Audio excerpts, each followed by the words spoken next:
સવારે 5:30 વાગે ઉઠી જવાનું. બોર્ડની પરીક્ષા હતી ને ત્યારે કેટલી કલાક સૂતી? કલાક જ. અને જેમ પલંગમાં આમનામ બેઠી હોય ને તો આમનામ જ બેઠી હોય, બિલકુલ એને કશું જ પાણી નહીં પીવાનું, એને ભૂખે ના લાગે, કશું જ નહીં. એને એક દે કે મારે વાંચવું છે ને મારે પહેલો નંબર જ લાવવો છે. તો આ કૃષ્ણ ભગવાને જે ભગવદ ગીતામાં કીધું છે કે સ્થિત પ્રજ્ઞની જેમ કામ કરતા રહો. એક જ વસ્તુ છે, કર્મનિષ્ઠ થઈને કામ કરે રાખો, કર્મ ઉપર ફોકસ કરો. મારે મેથ્સ અને સાયન્સમાં 100 છે, સંસ્કૃતમાં 99. તમે જોવા જાવ દીકરાઓ તો જે પેપર હોય ને એ 100 માંથી 100 લાવે ને, 3 અલગ અલગ વ્યક્તિઓ પેપરને ચેક કરે છે, નાનામાં નાની મિસ્ટેક ચેક કરે છે, અને એમાંય 3 વ્યક્તિઓ નિષ્ફળ ગયા. બે એ પણ માર્ક કપાવો.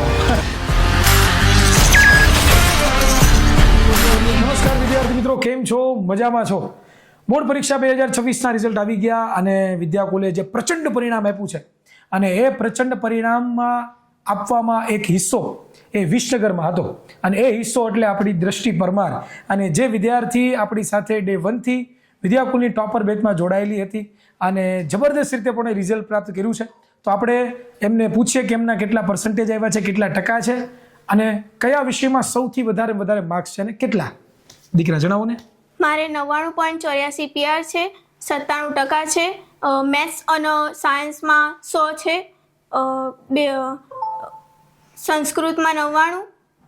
ઓકે, એટલે આ વિષયો તમે જુઓ જરાક, બરોબર ને? કે પહેલાં તો મેં કહી દીધું કે આ જે વ્યક્તિ મારી બાજુમાં બેઠા છે, જે વિદ્યાર્થી મારી બાજુમાં બેઠા છે, એ પોતે આ વર્ષે 2026ની બોર્ડની પરીક્ષાની અંદર ગણિત અને વિજ્ઞાન આ બે વિષયોની અંદર 100 આઉટ ઓફ 100. એક તમે જોવા જાઓ દીકરાઓ તો જે પેપર હોય ને એ 100 માંથી 100 લાવે ને, એનો મતલબ કે જ્યારે તમારું 80 માર્કનું પેપર હોય છે ત્યારે જે 70 ઉપર માર્ક જાય છે ત્યારે પેપર 3 વખત ચેક થાય છે.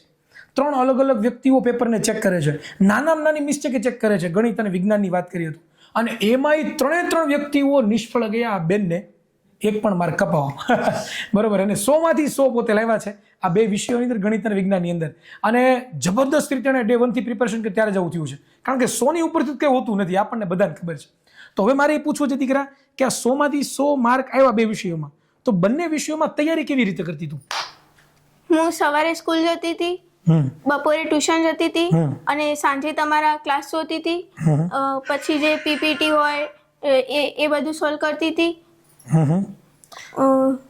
એમ નહીં, મારે પૂછવું છે એ તને કે મેથ્સમાં કઈ રીતે તૈયારી કરતી વાંચતી ત્યારે, બરોબર, અને સાયન્સમાં કઈ રીતે તૈયારી કરતી જ્યારે તું રીડિંગ કરતી ત્યારે? સાયન્સમાં લખીને કરતી હતી તૈયારી, અને મેથ્સમાં મોસ્ટ ઓફ વધારે ને વધારે દાખલાની પ્રેક્ટિસ કરતી હતી. જો ભાઈ 100 માં 100 લાવવા એટલા બધા અઘરા નથી 10મા ધોરણમાં. શું કામ? તમે કહેશો હું સાહેબ વાત કરો, અમને પૂછો કેટલા અઘરા છે. પણ દીકરાઓ તમે જરાક જો, બહુ સાદા સિમ્પલ ક્વેશ્ચન છે, સાદા સિમ્પલ એના જવાબ છે. કે મેથેમેટિક્સ ત્યારે જ તમને આવડે છે, અમારા સાહિલ સાહેબ કેટલી વખત કીધું છે કે મેથેમેટિક્સ ત્યારે જ તમને આવડે કે તમે જ્યારે પેન ઉપાડો અને એને પેજ ઉપર ઘસો. સમજે ને? ઘસવામાં એટલે કે દાખલા ગણો ત્યારે આવે. અને બીજું કે થિયરીવાળા વિષયમાં આપણે શું માનીએ કે બસ ખાલી વાંચી લે એટલે યાદ રહી જાય.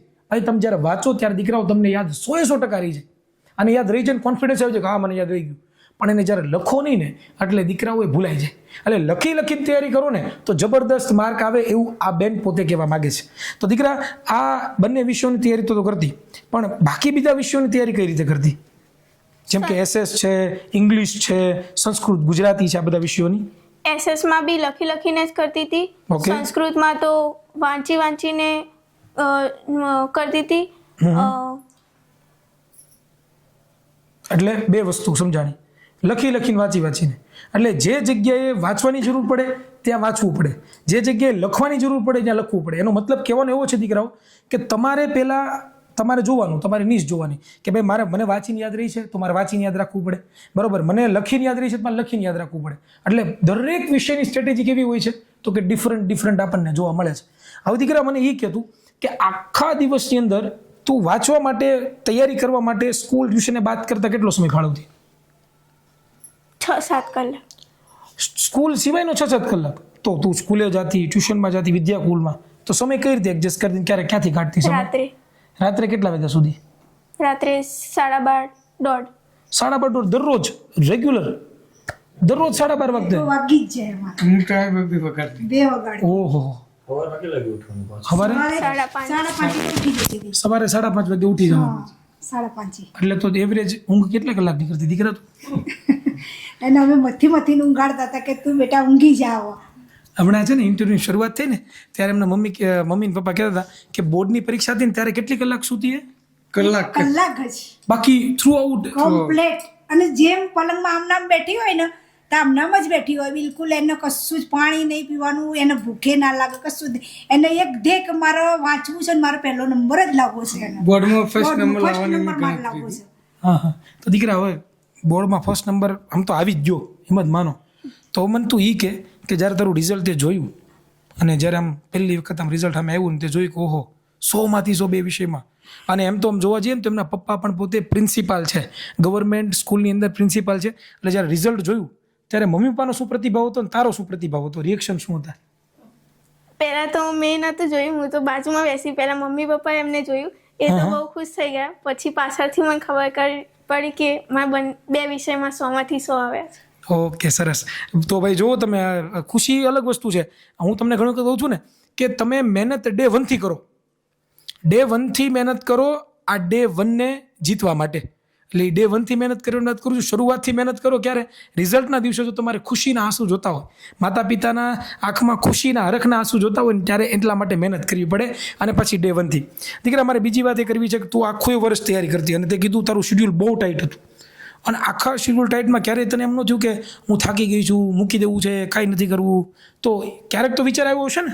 ક્યારેક તો વિચાર આવ્યો છે ને? પણ દિવસ ક્યારે નહીં. તો આ કૃષ્ણ ભગવાને જેમ ભગવદ્ ગીતામાં કીધું છે કે સ્થિત પ્રજ્ઞની જેમ કામ કરતા રહો, કે ભાઈ સુખ આવે કે દુઃખ આવે કંઈ છે જ નહીં દુનિયામાં, સુખ દુઃખ કંઈ છે જ નહીં. એક જ વસ્તુ છે, કર્મનિષ્ઠ થઈને કામ કરે રાખો, કર્મ ઉપર ફોકસ કરો. પણ દીકરા દરરોજ આટલું બધું કન્સિસ્ટન્સી સાથે મોટિવેશન જાળવી રાખવું એ કોઈ પણ વ્યક્તિ માટે ડિફિકલ્ટ છે. અઠવાડિયું તો માણા કરી લે, આપણે અઠવાડિયું વહેલું 5 વાગે ઉઠે ને તો આપણે ઉઠી જઈએ, 4:30 ઉઠી જાય, પણ થ્રુ આઉટ આખું વર્ષ તો હું એવું હતું અંદરથી બળ, કયું બળ તને પૂરું પાડતું હતું કે મારા દરરોજ ઉઠી જ જવું છે, દરરોજ વાંચવું જ છે, દરરોજ કામ કરવું જ છે? વિદ્યાકુલ તરફથી કહેતા ને ડે 1થી તૈયારી કરો અને તમારો જે ગોલ હોય તે પકડી રાખો, એ મેં પકડી રાખ્યો. એટલે જોયું તમે, ખાલી એક આમ અમે ખાલી છે ને ચિંગારી આપી છે એમ, વિદ્યાકુલે ખાલી આમ ચિંગારી આમ તણખલો કાકીરો, આ બેને તો ભડકો કરી દીધું. બરોબર. અને એને સાર્થક કરીને બતાવ્યું પાછું એમ. તો દીકરા માની લે કે આ રિઝલ્ટ તારું ન આવ્યું હોત, આ તો આવ્યું છે, તે આટલી મહેનત કરીને તારું કે રિઝલ્ટ ન આવ્યું હોત તો શું થાત? તો મનમાં શું વિચાર આવત? અપસેટ થઈ જાય. અપસેટ થઈ જાય. પણ અપસેટ થવાનું તો નથી, બરોબર, પણ તારો ગોલ શું હતો પહેલાં મને કે? પહેલાથી ગોલ તો એટલો જ હતો, 97, 98, 99 એટલા લાવવાના તો હતા જ. અને પછી એટલા આવ્યા? હા, એટલા આવ્યા. અને જો ન આવ્યો હોત તો? કાંઈ નહીં, 11, 12માં તૈયારી કરી. બસ હા, એટલા માટે મેં કીધું, મેં એટલા અટકાવ્યા એટલા માટે કે આપણે અફસોસ નથી કરવાનો, હજી આપણી પાસે ઘણો બધો છે.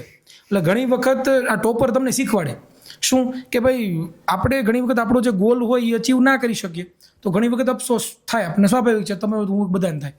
પણ હાર નથી માનવાની, ત્યાંથી પણ હજી એક સ્ટેપ આગળ જવાનું છે. હું તમને ઘણી વખત દીકરાઓ કહું છું કે એક પેપર હોય ને એ ક્યારેય તમારું ફ્યુચર બનાવી ના શકે ને ક્યારેય તમારું ફ્યુચર બગાડી ના શકે, બરોબર? અને તમારી જે કમ્પેરિઝન છે એ હંમેશા માટે તમારી જાત સાથે હોવી જોઈએ, બીજા સાથે નહીં. સોનું સાથે કમ્પેરિઝન કરો ને તો સારું લાગે, પણ સોનાની તાંબા સાથે કમ્પેરિઝન થાય તો ક્યારેય સારું લાગે નહીં. એટલે એ વસ્તુ તમારે ખાસ તમારા જીવનમાં ઉતારવા જેવી છે. દીકરા હવે આ વર્ષે જે 10મા ધોરણમાં આવવાના છે જે બાળકો, એને તું શું કહેવા માગે છે, કે ટિપ્સ આપવા માગે છે, જરાક જણાવ ને. તૈયારી કરો, વધારે સ્ટ્રેસ ના લો અને મોસ્ટ ઓફ રિવિઝન અઠવાડિયે કરતા રહો, એટલે આગળનું ભૂલી ના જવાય. જો તમે શું કીધું, તૈયારી કરતા રહો એટલે કન્સિસ્ટન્સી રાખવાની કીધી. દરરોજ ડે 1થી સ્ટેપ બાય સ્ટેપ મહેનત કરતા રહો, આ પહેલી વસ્તુ છે. બીજી વસ્તુ કીધી રિવિઝન કરતા રહો.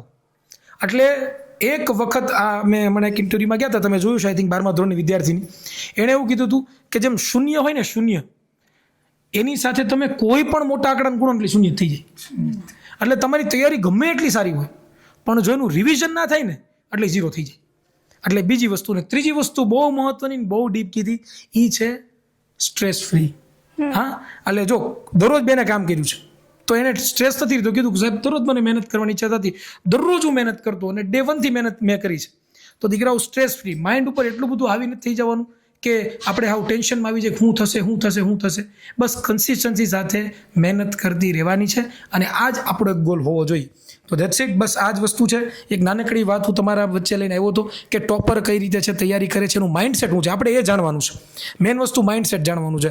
મને આ ઇન્ટરવ્યૂ પૂરું થયું ત્યારે મને 3-4 વસ્તુ શીખવાડી. પહેલી વસ્તુ તો હાર્ડવર્કનો કોઈ ઓપ્શન નથી. આ પહેલી વસ્તુ. બીજી વસ્તુ, બને એટલું સ્ટ્રેસ ફ્રી રહો. ત્રીજી વસ્તુ, જે પણ તમે મહેનત કરો છો એની પર પૂરેપૂરી વિશ્વાસ રાખો. અને ચોથી વસ્તુ, કે જે કામ કરો છો એ તમારા માટે નથી કરતા, તમારા માતા પિતાના સપના માટે કરો છો. અને લાસ્ટ એન્ડ 5, કે કોઈ પણ વસ્તુની તૈયારી કરો તો રિવિઝન સૌથી વધારે ઇમ્પોર્ટન્ટ છે. આ આખા ઇન્ટરવ્યૂ નાનકડો એવો સાર જે મેં તમને કીધું. અને જો તમે જીવનમાં આ વસ્તુ અપનાવશો તો 100% તમે જે આગળ વધશો, પ્રગતિ કરશો. અને આવા જ એક નવા ઇન્ટરવ્યૂ સાથે ફરી એકવાર મળશું. ત્યાં સુધી રજા આપશો. જય હિન્દ, જય ભારત, ભારત માતા કી જય.